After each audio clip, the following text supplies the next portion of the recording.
ஆசை வந்து நம்மளை மீறி ஆசைப்படக்கூடாது. நான் கூட தான் கார் வாங்கணும்னு ஆசைப்பட்டேன். நம்ம கட்டுவோமா கட்ட முடியாதான்னு யோசித்தேன். இப்போ நானும் எங்கள் வீட்டம்மாவும் அந்த ஜெமினி பிரிட்ஜு கீழே யோசிச்சிருந்தோம்.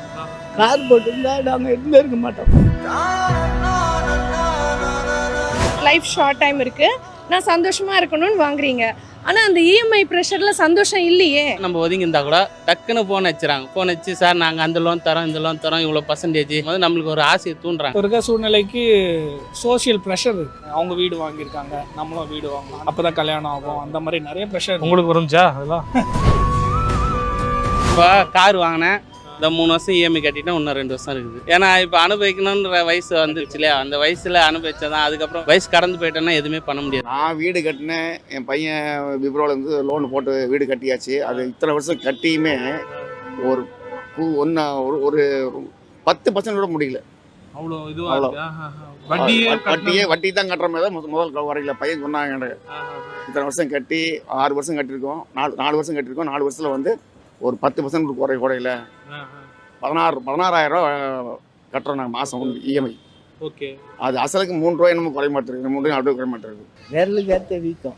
நம்ம என்ன சம்பாதிக்கிறோமோ அது வச்சு தான் நம்ம குடும்பம் பண்ணணும். கடன்லாம் வாங்கினா அது வந்து தலைவலியாக கடைசியில்.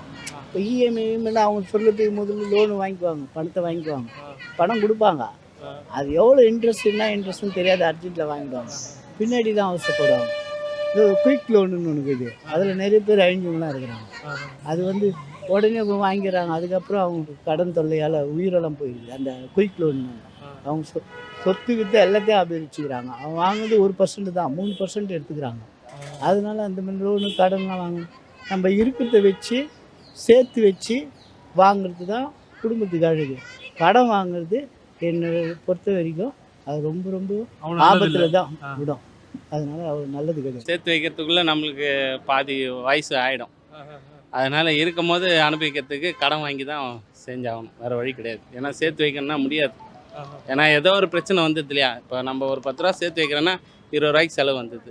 அப்படின்னும் போது எப்படி நீங்கள் சேர்த்து வைக்க முடியும்? ஒன்றும் முடியாது இல்லையா. இப்போ நம்மளுக்கும் அதுக்கு சம்மந்தமே இல்லை. நம்ம ஒதுங்கி இருந்தால் கூட டக்குன்னு ஃபோன் வச்சுறாங்க. ஃபோன் வச்சு சார் நாங்கள் அந்த லோன் தரோம் இந்த லோன் தரோம் இவ்வளோ பர்சன்டேஜ் நீங்கள் பாதி கொஞ்சம் கொஞ்சமாக கூட கட்டலாம், நீங்கள் வாரம் கட்டலாம், மாதம் கட்டலாம், எப்படி வேணால் நீங்கள் வந்து பண்ணிக்கலாம். அப்படின்னும் போது நம்மளுக்கு ஒரு ஆசையை தூண்டுறாங்க. சரி ஏதோ நம்ம சேர்த்து வச்சு வாங்கிறது உடனே கிடைக்குது, உடனே வாங்குகிறோம்.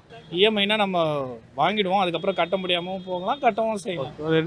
ஒரு ரிஸ்க் இருக்குது. இப்போ இருக்க சூழ்நிலைக்கு சோஷியல் ப்ரெஷர் இருக்குது. ஓகே, எல்லாம் அவங்க வீட்டில் வாங்குறாங்க, அவங்க வீடு வாங்கியிருக்காங்க, நம்மளும் வீடு வாங்கலாம், அந்த மாதிரி ஒரு ப்ரெஷர்னால எல்லாருமே. அதுவும் இல்லாமல் இப்போ எல்லாருக்கும் சொந்த வீடு வேணுன்ற மாதிரி, அப்போ தான் கல்யாணம் ஆகும், அந்த மாதிரி நிறைய ப்ரெஷர் உங்களுக்கு வரும்ச்சா அதெல்லாம். இருக்கு, இன்னமும் இருந்துட்டு இருக்கு. ஆமாம், அது இல்லைனா தான் சந்தேகம். ஆமாம், தேவையில்லாமல் எதுக்கு அவ்வளோ? இப்போ எல்லாமே எல்லாருக்கும் வந்து இப்போது கார்லாம் எதுக்கு லோனில் வாங்கணும்? தேவைன்னா ஒரு ஆட்டோ பிடிச்சி போய்க்கலாம், வேணுங்கிற அன்றைக்கி டாக்ஸி எடுத்துக்கலாம், ஹையர் பண்ணிக்கலாம், எவ்வளோ இது இருக்குது. ஜஸ்ட் ஒரு பகட்டுக்காக அவ்வளோ தேவையில்லை. இப்போது கண்டிப்பாக ஒரு அத்தியாவசியமாக ஒரு சின்ன ஃபேமிலி இருக்காங்க, அவங்களுக்கு வந்து ஒரு தடவையும் ஒரு 4-5 பேருக்கு வந்து ஒரே சமயத்தில் சேர்ந்து போக முடியாது. அப்படின்னும் போது எக்கானமி பார்த்தாக்க ஒரு சின்னதாக ஒரு கார் வாங்கிக்கலாம், அதை கூட தேவைக்கு அளவாக யூஸ் பண்ணிக்கலாம். ஏன்னா இதனால் நிறைய பிரச்சனைகள் இருக்குது. அவங்களுக்கு பர்சனலி வந்து financial strain, in addition to that வந்து பொல்யூஷன், ஈகோ ஃப்ரெண்ட்லின்னு நம்ம வந்து பார்த்துட்ருக்கோம். We have to think about environment and future also.